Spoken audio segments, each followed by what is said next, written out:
Hello, I'm Sebastian. Welcome to Nine Nar Trees podcast. Today, I will summarize and review the book, Revolutionary Spring, Europe, A Flame and the Fight for a New World, 1848 to 1849 by Christopher Clark is a panoramic history of the upheavals that swept across Europe in the late 1840s. Rather than treating the revolutions as isolated national episodes, Clark follows their rapid spread through cities, courts, parliaments, and streets, showing how news, fears, and hopes moved across borders. He explores why demands for constitutional government, civil liberties, national self-determination, and social reform surged almost simultaneously, and why many of these movements fractured or were defeated within a short span. The book also places politics alongside material pressures such as economic dislocation, food insecurity, and the stresses of early industrial society. Clark, known for wide archival range and narrative clarity, emphasizes contingency and choice. The revolutions were neither inevitable nor simply doomed. The result is a richly connected account of a pivotal moment when Europeans argued, fought, and negotiated over what modern freedom and modern states should become. I will give you key takeaways from this book. Firstly, a contagion of revolt across borders. A central theme is how quickly the revolutionary wave traveled and why it took hold in so many different places at once. Clark treats 1848 less as a chain of disconnected national stories and more as an interlinked European event driven by shared anxieties and a fast-moving political information network. Political clubs, newspapers, pamphlets, and rumor created a sense that old regimes were vulnerable, while exiles and itinerant activists carried tactics and slogans from one capital to another. Yet the book also shows that the spread of revolt did not produce a single unified program. Each region translated broad ideals into local priorities shaped by its own institutions and conflicts.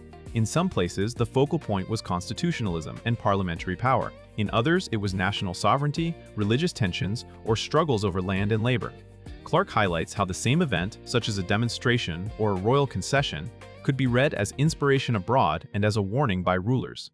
The revolutions gained momentum from imitation, but they also generated an international counter-reaction as monarchies learned from one another and coordinated their defenses. Secondly, the social and economic pressures. Behind the politics, Clark pays close attention to the background conditions that made political systems brittle. The late 1840s were marked by hardship that sharpened grievances and widened the audience for radical change. Economic downturns, disruption in crafts and urban employment, and acute pressures on food supply helped turn ideological debates into mass politics. The book links these stresses to the volatility of street life, where hunger and insecurity made crowds receptive to leaders who promised immediate relief as well as long-term reform. At the same time, Clark avoids reducing revolution to economic determinism. Material hardship created openings, but the form of protest depended on political culture and the credibility of existing authorities. Urban workers, artisans, students, and the poor did not always share the same aims as liberal professionals or moderate constitutionalists. Their demands could include price controls, public works, labor protections, or broader democratic representation, and these aims often clashed with middle-class fears of disorder. By mapping these tensions, Clark explains why revolutionary coalitions were powerful at the start, yet prone to internal conflict once governments began to respond and hard choices emerged. Thirdly, liberal constitutionalism versus radical democracy. One of the most consequential dynamics in 1848 was the uneasy partnership between liberal reformers and more radical democratic forces.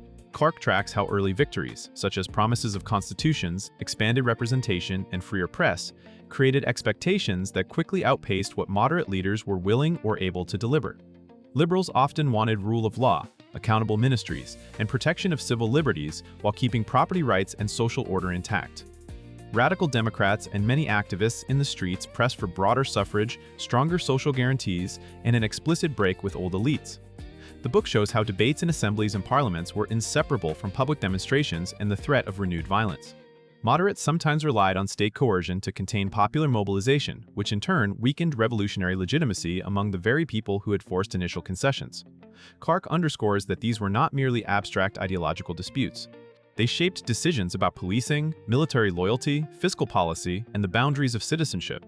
The inability to sustain a stable governing alliance, especially when confronted by economic crisis and regional fragmentation, made revolutionary regimes vulnerable to counter-moves by conservative forces.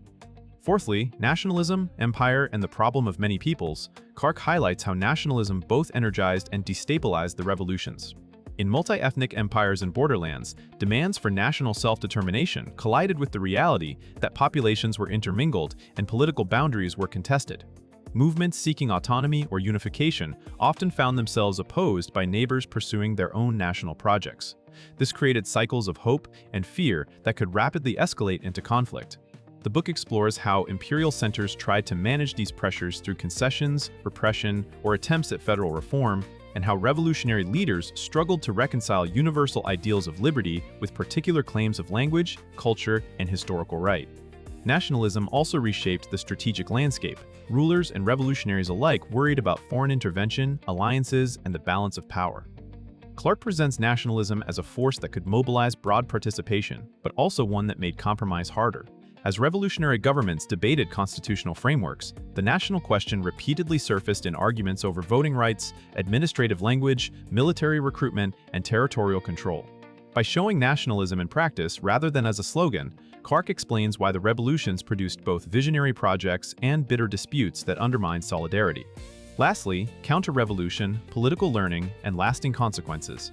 The revolutionary years ended in many places with defeat, rollback, or authoritarian restoration, but Clark argues that 1848 should not be understood simply as failure. A major topic is how counter-revolution succeeded and what both sides learned. Conservative leaders adjusted rapidly, combining selective concessions with renewed control of armies, bureaucracies, and patronage networks. They exploited divisions among revolutionaries, appealed to fears of social chaos, and presented themselves as guardians of stability. At the same time, revolutionary movements discovered the limits of spontaneous mobilization and the importance of organization, leadership, and coherent policy. Clark traces how the experience reshaped political languages, tactics, and expectations even after the immediate uprisings were suppressed. Constitutional ideas, parliamentary procedures, and debates about citizenship and rights did not disappear. They became part of future struggles and reforms. The revolutions also altered the careers and reputations of key figures and left governments more aware of public opinion, economic vulnerability, and the power of mass politics.